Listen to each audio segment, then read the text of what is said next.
verso a verso las semanas que vienen, la carta del apóstol Pablo a Tito.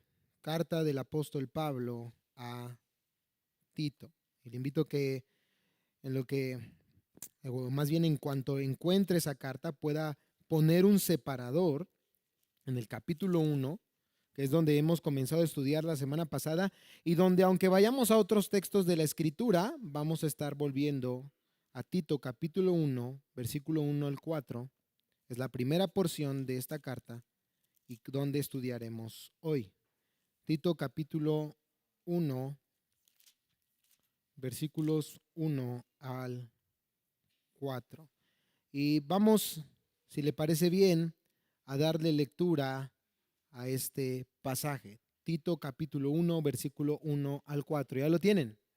Dice así la palabra de Dios. Pablo, siervo de Dios y apóstol de Jesucristo, conforme a la fe de los escogidos de Dios y al pleno conocimiento de la verdad que es según la piedad, con la esperanza de vida eterna, la cual Dios, que no miente, prometió desde los tiempos eternos y a su debido tiempo manifestó su palabra por la predicación que me fue confiada, conforme al mandato de Dios nuestro Salvador. A Tito, verdadero hijo en la común fe, gracia y paz de parte de Dios el Padre y de Cristo Jesús nuestro Salvador. ¿Cuántos dicen amén? En Tito capítulo 1, versículos 1 al 4, encontramos el saludo del apóstol Pablo a su hijo amado en la fe, Tito. ¿No es así? En este saludo, el apóstol Pablo le dejó en claro a Tito las características de su propia persona, las características de su llamado como apóstol y a su vez las características de Tito, su verdadero hijo en la común fe. En este saludo, nosotros podremos aprender, y ya hemos comenzado a aprender, cómo modela el evangelio alguien que verdaderamente es cristiano. Y recuerda que así se titula esta serie de nuestra predicación, o esta parte de la serie de Tito, modelando el evangelio.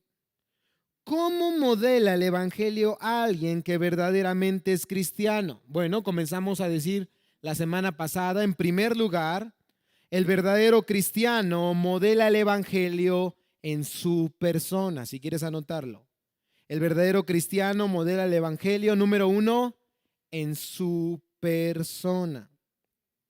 Número 2, el verdadero cristiano modela el evangelio en su mensaje a otros, o en su mensaje.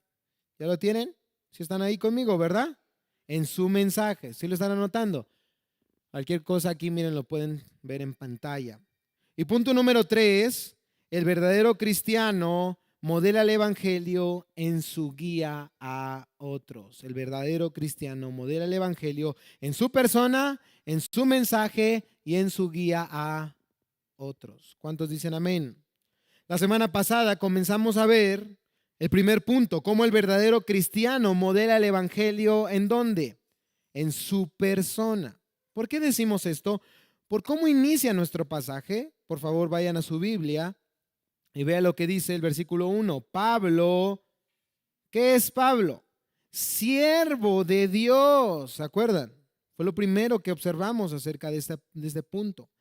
Pablo modelaba el evangelio a través de cómo él se identificaba ante Dios. Él veía a Dios como su Señor y él se veía como su siervo. Recuerden que el sentido más literal de la palabra es esclavo. Se veía como una persona que su voluntad estaba sujeta, sometida por debajo a la voluntad del Señor, a la voluntad de su Señor. Pablo, antes que todo, es que siervo de Dios. Y esto refleja también la humildad que caracterizaba al apóstol Pablo en su modelo del evangelio, porque él era también, dice nuestro pasaje, siervo de Dios y apóstol de Jesucristo. Él tenía toda la autoridad dada de parte de Dios para enseñar doctrina cristiana, para traer revelación divina a la iglesia. Sin embargo, él no se olvida, antes que ser apóstol, él es ¿qué? Siervo de Dios. La realidad de su apostolado, de ser enviado por Dios, estaba sujeta a que él no se llamaba a sí mismo, su llamado no provenía de él mismo, sino él había sido llamado y designado por Dios. Todo lo que Pablo hacía, la forma en la que Pablo vivía, la forma en la que Pablo enseñaba, la forma en la que Pablo se conducía, estaba por debajo del señorío de Cristo. ¿Cuántos dicen amén? La realidad es que según las Escrituras, ahora todos somos llamados como siervos de Dios. Y todos nosotros, a lo mejor no hemos sido llamados a ser apóstoles. No, a lo mejor, no hemos sido llamados a ser apóstoles, no hemos sido llamados a ser apóstoles, pero tal vez sí evangelistas, tal vez sí maestros, tal vez sí pastores, tal vez sí diáconos, tal vez sí padres de familia. ¿No es así? Todos tenemos un llamado de parte de Dios. Todos somos parte del cuerpo de Cristo. Todos tenemos un servicio que entregar a nuestro Señor. Pero a veces nos olvidamos que somos ¿qué? Siervos de Dios. Y nos olvidamos, por lo tanto, que Cristo es nuestro Señor. Es importante que nosotros, como creyentes, pongamos como suma importancia esta necesidad. Debemos modelar el evangelio en primer lugar con nuestra vida, en nuestra persona. ¿Cuántos dicen amén? Y bueno, no solamente el verdadero cristiano modela el evangelio en su mensaje. También dijimos, más bien en su persona, también dijimos, punto número 2, que el verdadero cristiano modela el evangelio en su mensaje. ¿Por qué decimos esto? Porque miren lo que sigue diciendo. Él es Pablo, él es siervo de Dios, él es apóstol de Jesucristo, pero ese apostolado y ese servicio, dice la Escritura, es conforme a la fe de los escogidos de Dios y al pleno conocimiento de la verdad, que es según la piedad, con la esperanza de vida eterna, la cual Dios, que no miente, prometió desde los tiempos eternos y a su debido tiempo manifestó su palabra por la predicación que me fue confiada conforme al mandamiento de Dios nuestro Salvador. El verdadero cristiano modela el evangelio en su mensaje. Pero nos preguntábamos la semana pasada ya, ¿qué hace del mensaje de un verdadero cristiano un auténtico mensaje? ¿Cómo yo puedo discernir que ese mensaje de alguien que dice ser cristiano es verdadero? Es más, ¿cómo yo como cristiano puedo apegarme al llamado de Dios de modelar el evangelio aún en mi propio mensaje? Bueno, en primer lugar, dijimos la semana pasada, ese mensaje es inseparable del evangelio. ¿Lo recuerdan? Porque dice el texto que el mensaje es conforme ¿a qué? A la fe de los escogidos de Dios. La fe de los escogidos de Dios. Esa fe que implica en su sentido primario una confianza en otro, pero que de manera general en las Escrituras, al unirse con otras palabras en el original, reflejan las verdades de la Escritura que nosotros, como dice el texto, como escogidos de Dios, tenemos que creer para que la salvación se haga efectiva en nuestra vida. La fe de los escogidos de Dios es la verdad que Él usa, que Dios usa para llamar eficazmente a los que, una vez más, Él ha escogido desde antes de la fundación del mundo para salvarles y santificarles.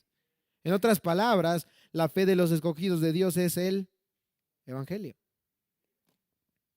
Un mensaje que se separa, un mensaje que distorsiona, un mensaje que diluye el evangelio, no es un mensaje verdadero. No es un mensaje que proviene de nuestro Dios. Debemos, como Pablo y como los hombres de Dios que nos da testimonio en la Escritura, hacer a un lado toda clase de mentira, toda clase de impiedad, toda clase de cizaña, para darle paso solo a la verdad de Dios en nuestra vida y en nuestro mensaje. ¿Cuántos dicen amén? Recuérdalo, hermano. El evangelio es el poder de Dios para salvación. No es un poder. No, no, no. O sea, solo hay una manera de llegar a la salvación y es a través del poder del evangelio. Del poder del evangelio. Y eso nos hizo comenzar a reflexionar la semana pasada. ¿Qué es lo que estamos predicando? ¿Qué les estamos enseñando a nuestros hijos? Muchas veces nos conformamos a solamente predicar moralidad cristiana, ¿no? Haz esto y esto y esto y esto. No hagas esto y esto y esto. Y eso no tiene nada de malo. Qué bueno que seamos personas que busquemos ser morales y no inmorales, ¿no? Pero el mensaje que salva no es ese mensaje. No es lo que tú haces o dejas de hacer, no lo olvides. El mensaje que salva es lo que Cristo ha hecho por ti y por mí en la cruz del Calvario. Ese es el mensaje que debemos predicar a nuestros hijos. Nosotros vamos con nuestros hijos y decimos, no hagas. Y hacen. ¿Pero a quién se parecen? A nosotros. Dios nos dice, no hagas, ¿y qué hacemos? Lo hacemos. Dios nos dice, haz esto, ¿y qué hacemos? Todo lo contrario. ¿Qué necesitamos? El evangelio. ¿Qué necesitan nuestros hijos? El evangelio. Hijo, tú no puedes, pero hay alguien que lo hizo por ti. ¿Se dan cuenta? Cambia, ¿no? En sentido. Nosotros, ¿verdad? Mi esposa y yo tenemos 2 hijos, ustedes los conocen, Leonel y Pablo. Leonel tiene 3 años, Pablo Emilio tiene pues 7 meses. Y uno podría caer en el pensamiento erróneo de que ellos todavía son muy pequeños para que se les predique el evangelio. No, ellos necesitan el evangelio ya. Y me dio mucho gusto porque ayer, ¿verdad? Leonel pues tuvo una rabieta de las que ustedes conocen, ¿verdad? De los hijos. Y me gustó mucho porque por sí solo, al orar, al finalizar la noche, por sí solo él oró de la manera en que le hemos enseñado. Él dijo por sí solo, Dios cambia mi corazón. Tiene 3 años y él por sí solo ha dicho, Dios cambia mi corazón. ¿Qué le pido yo a Dios? Señor, concede fe verdadera en la vida de mi hijo. Que esa oración sea una oración genuina de él. Pero él solo, fíjense la importancia. Nosotros le hemos enseñado a Leonel, Leonel, tú no puedes. No es, ay, Leonel, a la otra pórtate bien, otra oportunidad. No, Leonel, no puedes. Hijo, yo no puedo. Pero Cristo sí. Cristo puede cambiar nuestro corazón. Cristo, Leonel, ha venido a vivir la vida que nosotros no podemos vivir, hijo. Y Cristo murió la muerte que nosotros merecemos morir. Pídele a Dios, hijo, que cambie tu corazón. Hazlo con fe y Él en su gracia lo hará. La invitación es para todos nosotros. Esa es la realidad. No lo olvides. Por lo tanto, nuestro mensaje debe ser siempre inseparable del evangelio. Pero no solo el mensaje debe ser inseparable del evangelio. El cristiano que quiere modelar el evangelio en su mensaje no solo debe separarse, más bien no solo no debe separarse el evangelio, sino también ese mensaje debe ser, si lo quieres anotar, inseparable de una vida que agrada a Dios. Inseparable de una vida que agrada a Dios. ¿Por qué digo eso? Porque Pablo lo sigue diciendo a continuación. Mira, volvamos a Tito 1:1. Volvamos a leer. Pablo, siervo de Dios y apóstol de Jesucristo. Ya lo hemos entendido. Conforme a la fe de los escogidos de Dios. Ya lo hemos entendido. Pero sigue diciendo nuestro pasaje. O sea, su apostolado, su servicio está unido no solo a la fe de los escogidos, sino también al pleno conocimiento de la verdad que es según la piedad. El mensaje que el apóstol Pablo predicaba tenía un doble propósito. Como dice el texto, llevar a la fe a los escogidos de Dios. Pero no solo eso, sino también llevar a los escogidos de Dios al conocimiento de la verdad. La palabra que se traduce como conocimiento nos habla de un conocimiento exacto o pleno, como ya traduce la Nueva Biblia de las Américas. Es decir, algo que se conoce plenamente. Y Pablo dice que ese pleno conocimiento es acerca de la verdad. Si nosotros hoy visitamos las distintas iglesias que hay, por lo menos aquí en Ciudad Nezahualcóyotl, y preguntamos a los pastores, a los líderes, a los maestros, a los diáconos, incluso a los mismos congregantes, si ellos conocen la verdad, ¿tú cuál crees que sea la respuesta? Que sí. O sea, seguramente nadie va a una iglesia diciendo, aquí me engañan, ¿verdad? Gloria a Dios por ello. No, o sea, todos piensan que conocen la verdad. Ahora yo te pregunto a ti, ¿tú conoces la verdad? Hermanos, ¿conocen la verdad? Pablo nos da una forma muy eficiente para examinar si realmente conocemos la verdad. La verdad, dice Pablo, es según o en consonancia con la piedad. La palabra piedad en el griego se refiere a una forma de vida, a un estilo de vida. Ese estilo de vida que es en devoción, en amor, en respeto hacia Dios. Una vida que busca agradar a Dios en todo tiempo, en todo lo que hace, en cualquier lugar donde se encuentra, siguiendo el orden de sus mandamientos. El evangelio se modela en el mensaje de un verdadero cristiano cuando éste es inseparable de una vida que agrada a Dios. Pablo se lo diría en esta misma carta a Tito. Mire, vaya al capítulo 2, versículos 11 y 12. Fíjate cómo Pablo une el mensaje del evangelio con una vida que agrada a Dios. Tito 2, 11 y 12. ¿Ya lo tienes? Dice el texto, porque la gracia de Dios se ha manifestado trayendo salvación a todos los hombres. ¿Cuántos dicen gloria a Dios? Pero observa lo que dice el versículo 12, enseñándonos que negando la impiedad y los deseos mundanos, vivamos en este mundo sobria, justa y piadosamente. ¿Te das cuenta? Cuando el Espíritu Santo obra en un corazón a través del evangelio, no solo trae fe a su corazón para arrepentimiento, sino que inseparablemente comienza en él una obra de santificación. No lo olvides. Una obra de santificación. La verdad salvadora también es una verdad santificadora. Jesús lo dijo: santifícalos en tu verdad. Tu palabra es la verdad. La verdad no solamente, según lo que estamos estudiando hoy, salva. La verdad también santifica. Y esa es la verdad de Dios. De ahí, hermanos, la importancia de la verdad.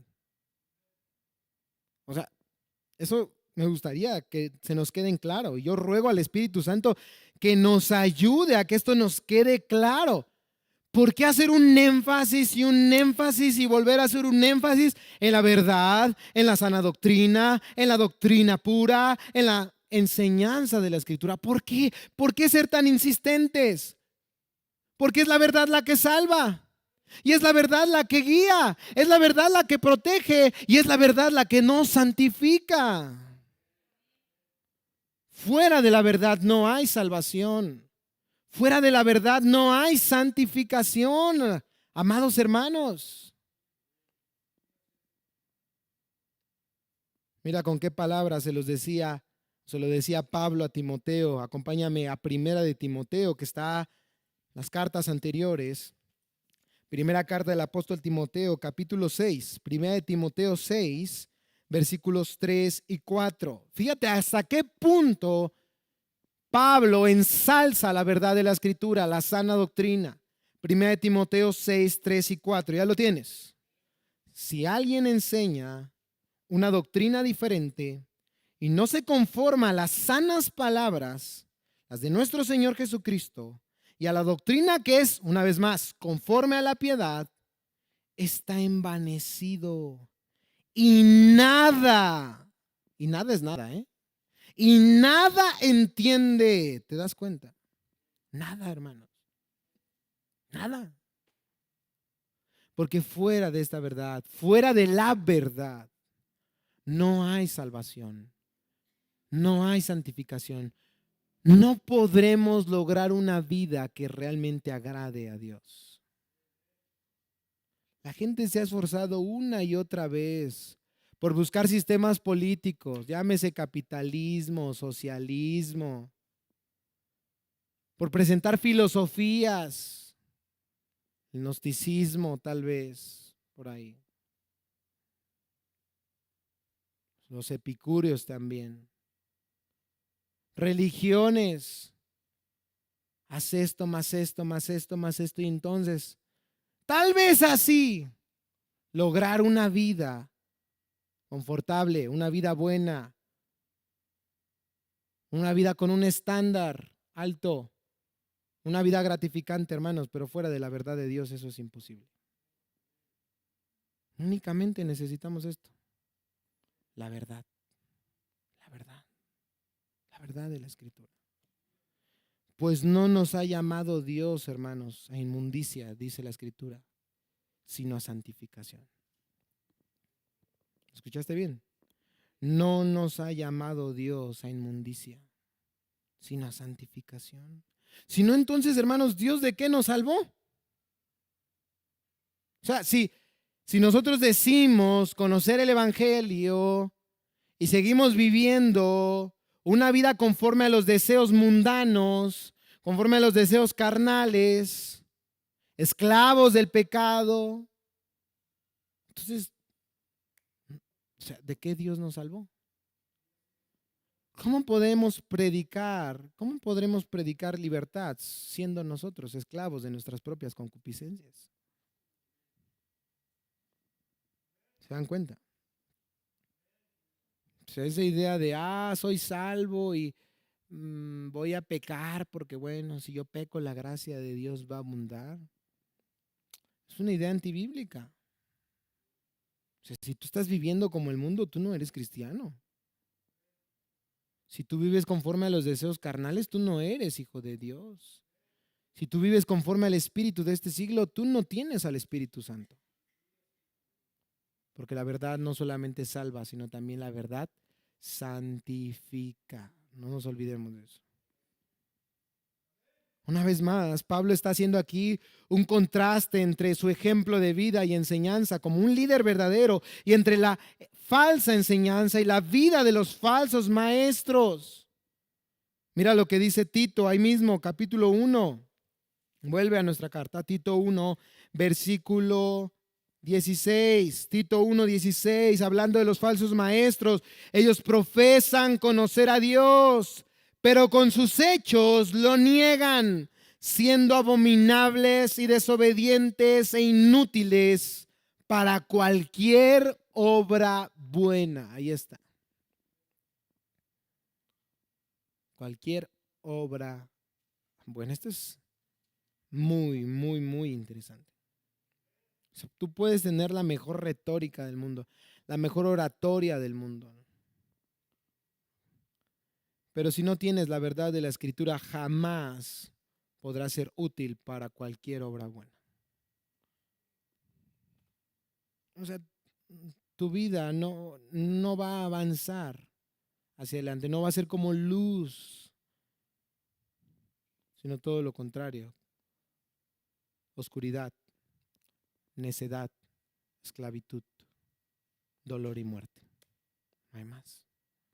No hay más. Los líderes falsos traen mensajes falsos y como resultado vidas falsas. Pero los líderes verdaderos, los cristianos verdaderos traen mensajes verdaderos y como resultado vidas que agradan a Dios. Vidas que agradan a Dios, hermanos. Hermanos, una vez más, la santidad importa.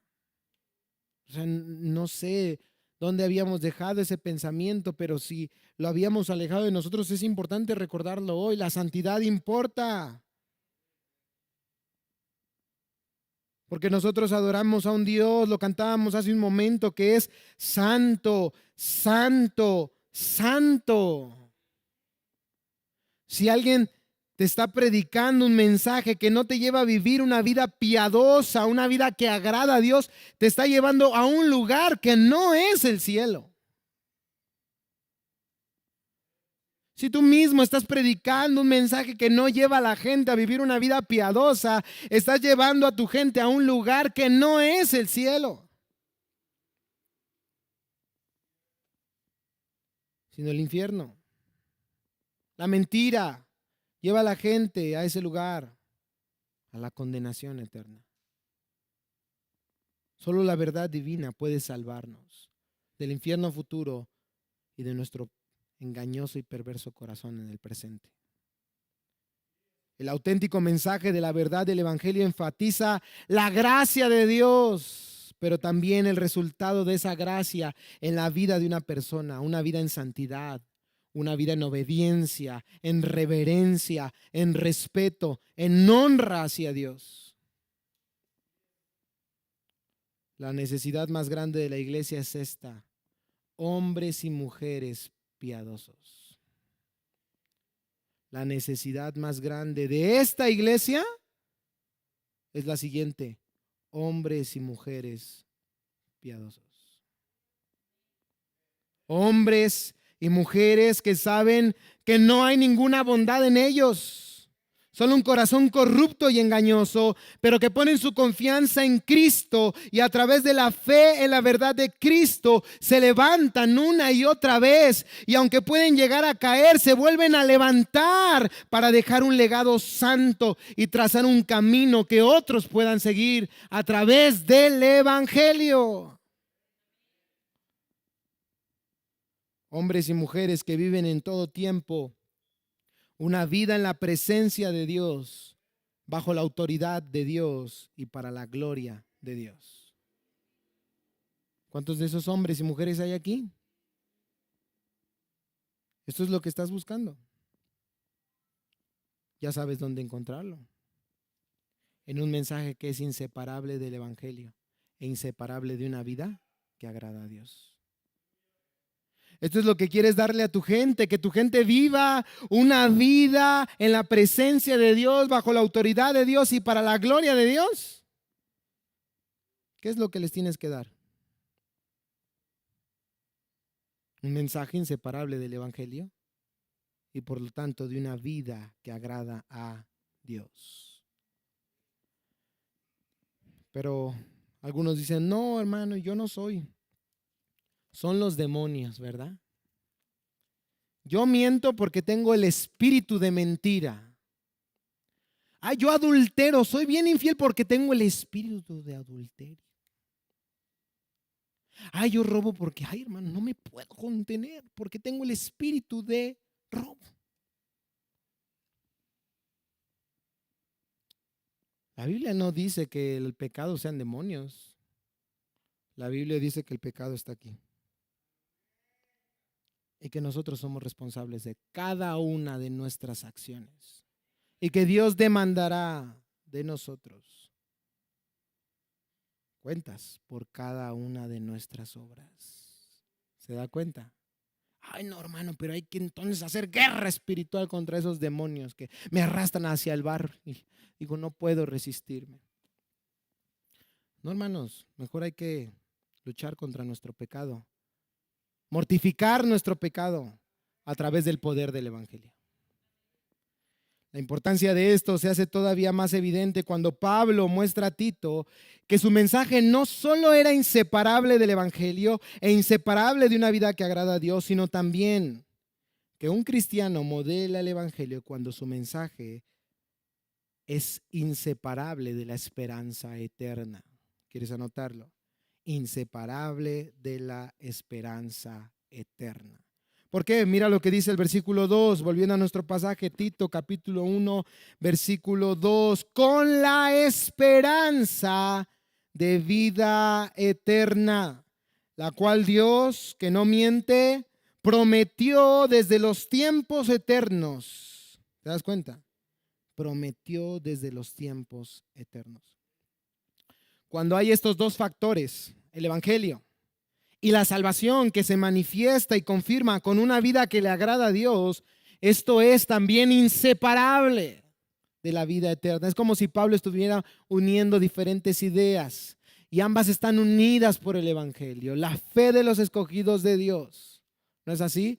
La vida piadosa, la vida que agrada a Dios y resultado final, la meta final, la esperanza de la vida eterna. Si yo te pregunto hoy a ti, si hoy murieras, ¿a dónde irías? ¿Cuál es tu respuesta? Bueno, hermano, siendo sinceros. No, sí, sé sincero. Si alguien engañas es a ti mismo, o sea, Dios no puede ser burlado. Si hoy murieras, ¿a dónde irías? ¿Al cielo o al infierno? Si tu respuesta fue al cielo, ¿ya respondieron todos? No, hermano, mejor no me condeno. Si tu respuesta fue al cielo, es porque tú gozas de esto que está hablando Pablo aquí, de la esperanza de la vida eterna. Pero ¿qué es lo que te hace tener esa esperanza? Lo que Pablo ha dicho anteriormente, el Evangelio. Y se confirma con una vida que agrada a Dios. Eso puede traer o debe traer o trae a tu vida la esperanza de la vida eterna. Pablo lo dice aquí, el resultado del Evangelio de una vida que agrada a Dios es compatible con la esperanza de la vida eterna. Ahora, cuando pensamos en la vida eterna, solemos pensar en una vida que no tiene fin, ¿no? Una vida que nunca se acaba. Y esto en parte tiene sentido, un cierto sentido, pero adquiere un tono más especial cuando consideramos que la vida eterna es todo lo contrario al castigo eterno. Miren cómo lo muestra el Señor Jesús en el Evangelio según San Juan, capítulo 5, versículos 26 al 29. Acompáñame, por favor. Juan, capítulo 5, versos 26 al 29. Cuando lo tenga, diga amén. Juan capítulo 5, versículos 26 al 29. Lo leo, recuerda que estoy usando la Nueva Biblia de las Américas. Porque como el Padre tiene vida en él mismo, así también le dio al Hijo el tener vida en él mismo. Y le dio autoridad para ejecutar juicio, porque Él es el Hijo del Hombre. No se queden asombrados de esto, porque viene la hora en que todos los que están en los sepulcros oirán su voz y saldrán los que hicieron lo bueno, es decir, los que vivieron la vida que agrada a Dios, a resurrección de vida, a vida eterna. Y los que practicaron lo malo, a resurrección de ¿qué? De juicio, de condenación eterna. Por tanto, la vida eterna es más que una vida sin tiempo definido. Es una vida que goza para siempre de la comunión con Dios, de sus bendiciones, de su gracia, de su infinito amor. Qué glorioso es esto. En esta vida hemos comenzado a vivir en parte. Hemos comenzado a probar un poco de la presencia gloriosa de nuestro Dios en nuestra vida, ¿no es así? De las bendiciones maravillosas de Dios en nuestra vida. Bueno, hermanos, la vida eterna Es eso multiplicado por una eternidad. Qué glorioso es eso, hermanos. Mira cómo Pedro describe la vida eterna en su primera carta del apóstol Pedro, capítulo 1, versículos 3 y 4. Primera de Pedro 1, 3 y 4. Dice así el apóstol Pedro. Primera de Pedro 1, 3 y 4. Bendito sea el Dios y Padre de nuestro Señor Jesucristo, quien según su gran misericordia nos ha hecho nacer de nuevo a una esperanza viva. ¿Cuántos dicen amén? Mediante la resurrección de Jesucristo de entre los muertos, para obtener una herencia incorruptible, inmaculada y que no se marchitará, reservada en los cielos para ustedes. Esta es la esperanza viva, la vida eterna de la que goza todo cristiano. Una esperanza incorruptible. Ay, qué glorioso es eso. Porque si con algo lucha el cristiano, si de algo se lamenta el cristiano, si algo le duele al Hijo de Dios, es pecar contra su Señor, contra aquel que le ha salvado y aquel que le ha amado. La esperanza que vamos a recibir es incorruptible, inmaculada, ya no hay mancha. Y es eterna porque no se marchitará. No más enfermedad, no más dolor, no más pecado, no más muerte. En fechas anteriores, ¿verdad? Sabemos, el mes de octubre, pues los mexicanos acostumbran a reírse de la muerte, ¿no es así? Se ríen, pero cuando se enfrentan ante ella se dan cuenta que no hay ningún motivo para reírse. Hay temor, hay dolor, hay llanto. Si tu respuesta a mi pregunta, ¿a dónde irías si hoy murieras?, fue al infierno, hoy, hermanos, la esperanza de la vida eterna puede ser tuya. Hoy. Y tú dirás, ¿cómo? Y yo te diré, recuerda lo que hemos dicho, es a través de lo que Cristo ha hecho, el Evangelio. Pero ¿de quién proviene esto? Pablo nos va a responder en Tito, regrese a Tito. Porque Él nos lleva a la fuente de todo lo que ha dicho hasta ahora. ¿De dónde proviene el servicio y el apostolado de Pablo? ¿De dónde proviene la fe de los escogidos de Dios? ¿De dónde proviene el conocimiento de la verdad, la vida piadosa y la esperanza de la vida eterna y el Evangelio? Dice Pablo, de Dios. De Dios. Con la esperanza de la vida eterna, la cual Dios. Ahora entendemos por qué esta es una gloriosa esperanza, porque, hermanos, proviene no de nuestra fuerza, sino del poder de Dios. Proviene no de lo que nosotros hacemos o dejamos de hacer. Proviene no de lo que somos, porque tú y yo hemos fallado hoy y fallaremos el día de mañana. Pero esta esperanza proviene de Dios que nunca falla. De Dios que ha hecho lo necesario para traer salvación, hermanos, a nuestra vida. ¿Y quién es Dios? ¿Quién es Dios? ¿Cómo? Creador. ¿Qué más? Luz. Dios es luz, dice la Escritura. ¿Quién es Dios? Porque estoy seguro, hermanos, que si pudiéramos dar una respuesta certera a esta pregunta, nuestra vida cambiaría completamente. Jesús lo dijo, esta es la vida eterna, que te conozcan a ti. Y cuando estaba estudiando este pasaje dije, si entendiéramos quién hizo esta promesa de vida eterna, lo daríamos todo. Viviríamos de acuerdo a los mandamientos del Señor, viviríamos de acuerdo a su voluntad, estaríamos dispuestos hasta a morir por Él. Para ayudarnos a responder esta pregunta, Pablo nos dice lo siguiente, la cual Dios, que no miente, prometió desde los tiempos eternos. Es decir, la esperanza de la vida eterna se fundamenta en lo siguiente.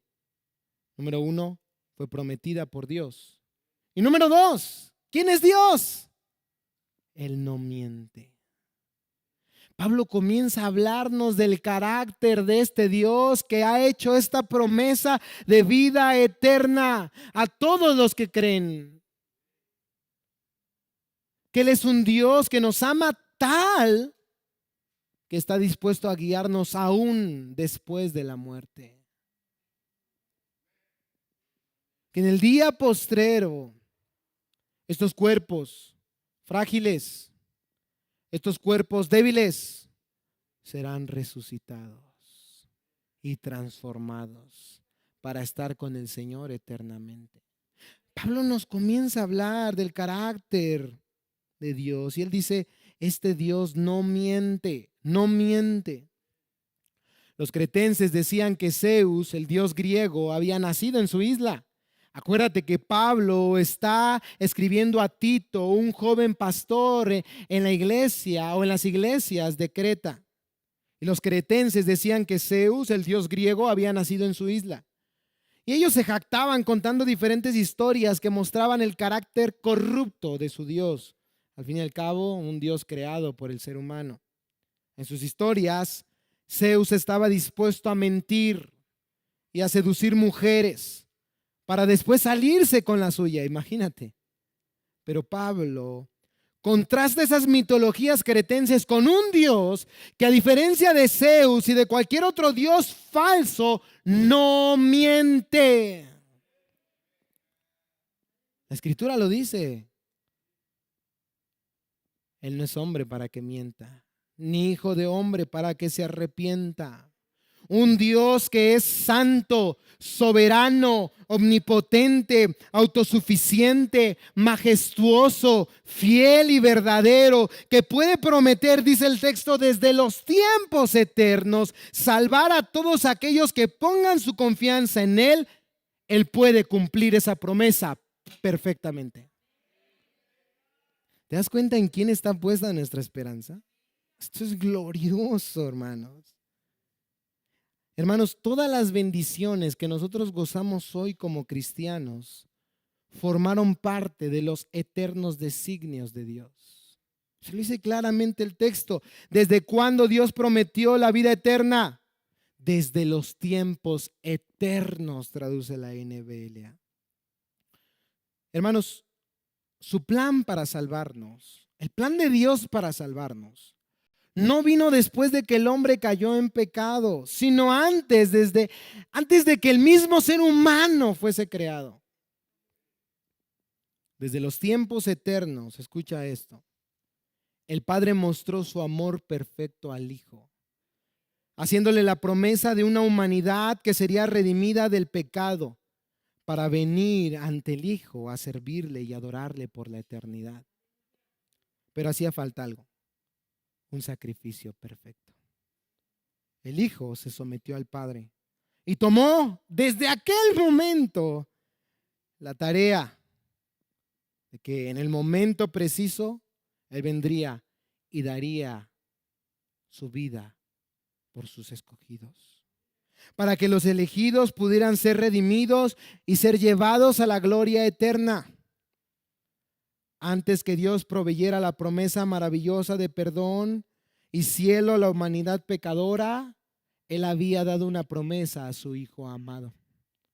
Esa es la promesa que Jesús recordó al Padre en su oración a nuestro favor en Juan 17, versículo 24. Juan 17, versículo 24. Padre, aquellos que me has dado, quiero que donde yo estoy, también ellos estén conmigo, para que vean mi gloria que me has dado, porque me has amado desde antes de la fundación del mundo. Qué glorioso es eso. El pacto eterno, desde la eternidad, en la bendita Trinidad. Cerca de un año atrás, a este versículo, Jesús afirmó esa promesa de almas redimidas al hacer esta proclamación pública. Ve a Juan capítulo 6, versículos 37 y versículo 40. Juan 6, 37 y 40. Todo lo que el Padre me da vendrá a mí, y al que a mí viene no le echo fuera. Y esta es la voluntad del que me ha enviado, dice el versículo 40, que todo aquel que ve al Hijo y cree en Él tenga vida eterna, y yo le resucitaré en el día postrero. Un día glorioso en la eternidad futura, cuando nuestro Señor Jesús haya recibido la promesa plena del Padre a Él, y todos los salvos sean glorificados y hechos semejantes a Jesús para servirle y alabarle por siempre, el Hijo, en un gesto de amor divino, dará todo de vuelta al Padre. Dice Primera de Corintios, capítulo 15, versículo 28. No lo busques, te lo leo. Luego, que todas las cosas le estén sujetas, hablando del Hijo, entonces también el Hijo mismo se sujetará al que le sujetó a Él todas las cosas, para que Dios sea todo en todos.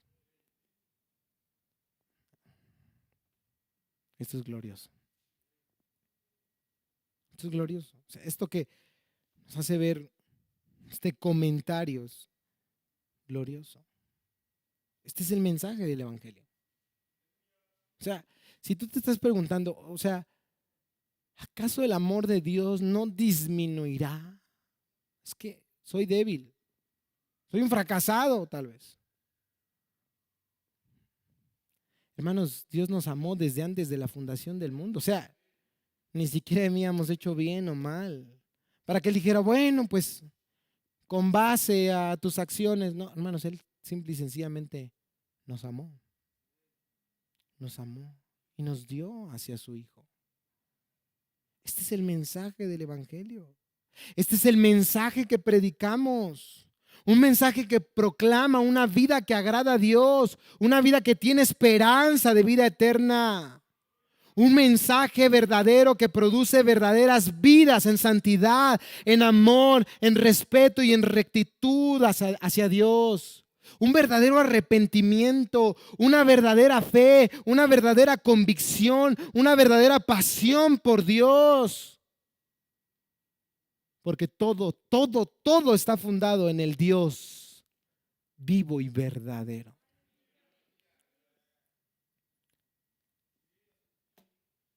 Verdaderamente, hermanos, vale la pena sufrir. Verdaderamente vale la pena vivir para Dios. Verdaderamente vale la pena dejarlo todo si es necesario para seguir a Cristo. Verdaderamente vale la pena tomar nuestra cruz y seguirle cada día. Que hoy, hermanos, el poder del Espíritu Santo abra los ojos de nuestro corazón, los ojos de nuestro entendimiento para contemplar la verdad de Dios, y esa verdad transforme nuestras vidas a la luz del carácter soberano y glorioso del Dios verdadero, omnipotente, omnipresente, omnisciente, Señor, Salvador, Creador, soberano, Rey de reyes y Señor de señores, majestuoso, glorioso, hermoso, bello y digno de ser alabado desde la eternidad y hasta la eternidad.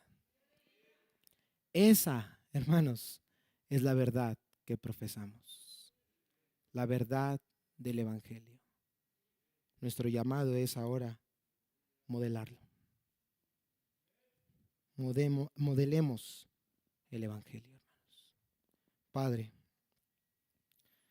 te doy gracias, Señor. Gracias porque, oh amado Dios, no merecemos ni una pizca de tu ayuda, Señor.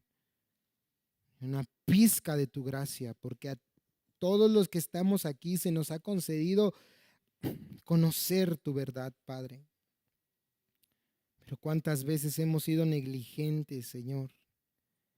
Hemos sido indiferentes a la verdad de tu palabra y le hemos dado la espalda una y otra vez con nuestras actitudes, con nuestros pensamientos, con nuestra incredulidad y nuestra indiferencia. Oh Señor, perdónanos. Perdónanos, Señor. Perdónanos porque no hemos sido dignos receptores de tu verdad. Porque tú has depositado este tesoro bendito y glorioso del Evangelio en manos, Señor, que están manchadas, que son débiles, que son frágiles. Pero yo te pido hoy, Señor, que el poder de tu Espíritu Santo y de tu santo Evangelio nos ayude, Señor, una vez más a que esas manos sean hechas limpias, Señor. Que podamos venir ante ti, Señor, como lo hizo Isaías, tal vez avergonzados, temerosos, ante tu santidad y tu majestad, arrepentidos, Señor, de nuestros pecados, para escuchar, Señor, a través del poder del Evangelio de Cristo Jesús, las mismas palabras que Él escuchó, Señor, aquel día. Oh Isaías, tu pecado ha sido quitado. Señor, que a través de tu Evangelio, Señor, nuestras vidas sean realmente transformadas. Yo lo creo, Señor. Yo creo al poder de tu Evangelio, Señor. Y aunque nos hemos visto, Señor, rodeados de malos testimonios y de falsos hermanos y de falsas profesiones de fe, Señor, yo creo, Señor, en el poder de tu Evangelio, Señor. Concédenos, Señor, como iglesia, Señor, tener esa fe en ti, amado Dios. Porque sabemos, Señor, que no es nuestra fe. En realidad no somos nosotros quien creemos, sino el poder, Señor, regenerador y vivificador de tu Santo Espíritu, Señor, en nuestra vida. Oh amado Dios, concede a esta iglesia, Señor, el poder contemplar la hermosura de Cristo Jesús. Destruye los ídolos de nuestro corazón, Señor, de tal manera que solo tú ocupes el trono de nuestra vida, el centro de nuestra adoración, Señor. Yo te lo ruego, Señor. Concédenos arrepentimiento, amado Dios, como iglesia. Líbranos, Señor, del libertinaje. Líbranos del legalismo, Señor. Líbranos del intelectualismo, Señor. Líbranos de la frialdad, Señor. Ayúdanos, Señor, a ser personas, hombres y mujeres que tiemblen delante de ti, Señor. Que tiemblen delante de tu palabra, amado Dios. De tal manera, Señor, que podamos vivir vidas piadosas delante de ti, amado Dios. Oh, Señor, gracias. Gracias por tu misericordia, gracias por tu fidelidad, gracias por tu compasión, gracias por tu evangelio, gracias por Cristo Jesús, nuestro Señor y Salvador. Gracias, Señor. Glorifica tu nombre, amado Dios. Glorifica tu nombre. Y si es tu perfecta voluntad, úsanos, Señor, para la gloria tuya, amado Dios. Bendito privilegio el que nos concedes. Te exaltamos y adoramos. Aleluya. En el nombre de Jesús oramos y damos gracias, Señor. Amén y amén.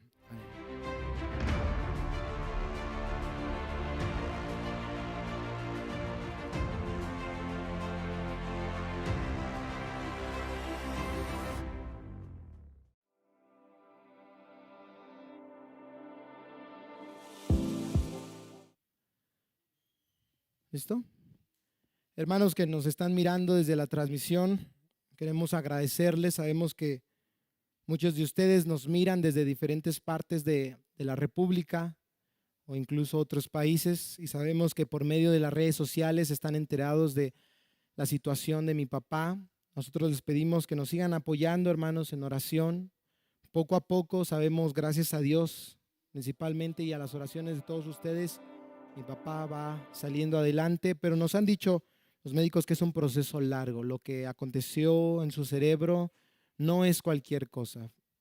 Ese accidente neurovascular le afectó la parte motriz, pero estamos confiados en Dios y agradecemos a Dios porque hemos visto su mano durante todo este tiempo y en gran parte gracias a sus oraciones y al apoyo que nos han brindado. Así que les pedimos que no dejen de orar, no dejen de seguir difundiendo la palabra de Dios por los medios que Dios nos está proporcionando a través de las redes sociales y reciban un fuerte y cálido abrazo de parte de mi papá, de parte de toda nuestra familia y de parte de la iglesia del Señor. Que Dios les bendiga, les amamos.